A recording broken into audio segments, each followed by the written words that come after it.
बिस्मिल्लाहिर्रहमानिर्रहीम। हम students problem को डिस्कस कर रहे हैं और वन बाय वन जो है हम एक एक पॉइंट का इजाफा करते जा रहे हैं हर क्लास में और उसको डिस्कस करते हैं। तो हमने अब तक प्रोनाउंसिएशन के हवाले से देख लिया कि ये भी डिफ़िकल्टी लेवल है, हमारा प्रोनाउंसिएशन के प्रॉब्लम मौजूद हैं, ग्रामर के हैं मौजूद, वोकैबुलरी के जैसे ये हाई डेफिशिएंसी वर्ड्स आते हैं तो हमारे स्टूडेंट्स की तो बेचारे की मत मारी जाती है। स्पेलिंग सिस्टम जो है, चूँकि इंग्लिश रिटन सिस्टम और स्पोकन सिस्टम सेपरेट हैं, स्पेलिंग सिस्टम का एज़ फार रूल प्रोनाउंसिएशन से कोई लेना देना नहीं और प्रोनाउंसिएशन का स्पेलिंग से कोई लेना देना नहीं, दोनों अलग अलग सिस्टम है। स्पोकन सिस्टम इंग्लिश का और है, रिटन और है, तो लिहाजा उस सिलसिले में प्रॉब्लम्स मौजूद हैं। अब ये आ जाता है कि चीज़ देखें, अब आ गया जी कंप्रीहेंशन का पैराग्राफ हमने स्टूडेंट को दे दिया, रीडिंग कंप्रीहेंशन जिसे हम कहते हैं वो हम उससे करवाने की कोशिश कर रहे हैं। तो क्या होगा, एक पैराग्राफ दिया हुआ है, फर्ज करें ये है कि पैराग्राफ जिसको दिया हुआ है और नीचे कुछ क्वेश्चंस एंड में दे देते हैं हम कि चलें जी आपने अगर इस पैराग्राफ को कंप्रीहेंड कर लिया है तो आप इन सवालों के जवाब दीजिए। और ये टेक्निक जो है हम हर क्लास में ही तकरीबन यूज़ कर रहे हैं। और अगर मैं बोर्ड की क्लासेस की बात करूँ 9th 10th first year second year, ख़ास तौर पर फेडरल बोर्ड के हवाले से, तो उनमें बाकायदा कंप्रीहेंशन का क्वेश्चन 2 पेपर में आता है, इंग्लिश पार्ट 1 में भी और पार्ट 2 में भी। क्वेश्चन 2 जो है वो होता है कंप्रीहेंशन का, जिसमें एक लेंथियर पैराग्राफ दिया होता है और नीचे नीचे कुछ क्वेश्चन दिए होते हैं और हमसे आपसे ये तवक्को की जाती है कि जनाब आप इसको कंप्रीहेंड करेंगे और फिर इन सवालों के जवाब देंगे। अब सवाल ये पैदा होता है कि एक बच्चा है, उसको लफ्ज़ सही पढ़ने नहीं आ रहे।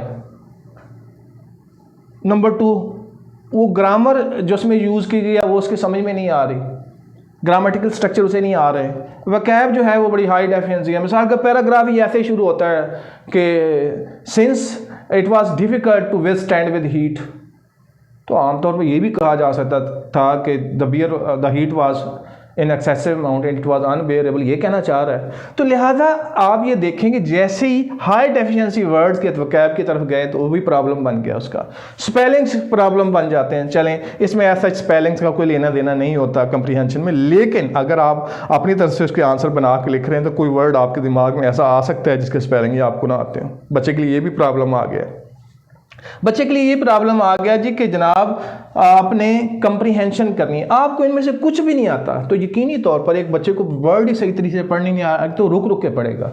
इसके लिए जो टाइम फर्ज करे दूसरा 5 मिनट में पढ़ लेता है तो उसको तो 15 मिनट लग जाएंगे, तो 15 मिनट तो उसने रीडिंग पे ही लगा दिए।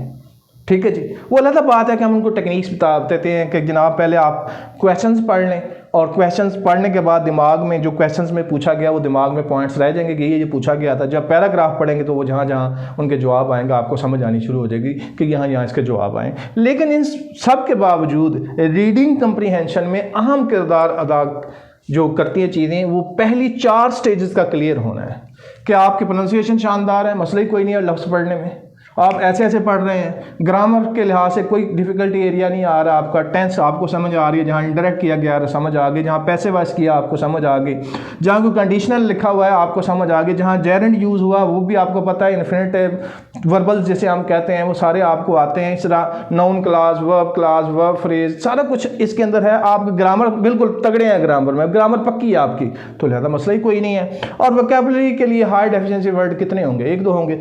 अगर आप बाकी चीज़ों में वेल वर्स्ड है तो उनको आप गेस भी कर लेंगे थ्रू द कॉन्टेक्स्ट के लिहाज से गेस कर लेंगे इसका मीनिंग क्या है, क्योंकि आगे पीछे की तहरीर हमें बता रही होती है कि इसका क्या मीनिंग हो सकता है। ठीक है जी, और इसी तरह स्पेलिंग्स आपके लिए फिर मसला नहीं रहेंगे और रीडिंग कंप्रीहेंशन बेटर हो जाएगी। तो हम क्या कहते हैं कि इनमें से कुछ भी नहीं आता और कहते हैं कि ये बेटर करनी है, तो ऐसा तो नहीं हो सकता।